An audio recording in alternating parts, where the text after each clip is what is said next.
अस्सलामुअलैकुम। Top leading के देखने वाले, चाहने वाले और सुनने वाले तमाम ख़वातीन व हज़रात को एक बार फिर अस्सलामुअलैकुम।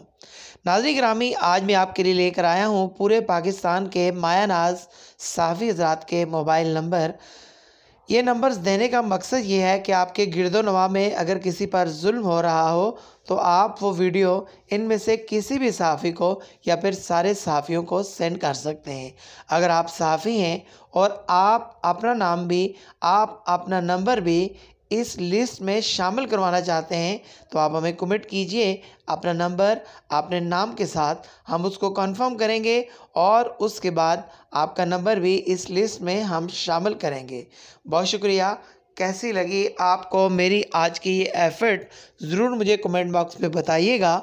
और जितने भी मीडिया से ताल्लुक़ रखने वाले लोग हैं, चाहे वो यूट्यूबर्स हों, चाहे वो किसी डिजिटल चैनल से हों, चाहे वो किसी अखबारात से हों, अगर कोई भी शख्स मेरी आवाज़ सुन रहा है तो मुझे कमेंट करे अपना मोबाइल नंबर अपने नाम के साथ। इंशाअल्लाह ताला बड़ी से बड़ी डायरेक्टरी हम छापने जा रहे हैं, उसके अंदर आपका नाम ऐड किया जाएगा। बहुत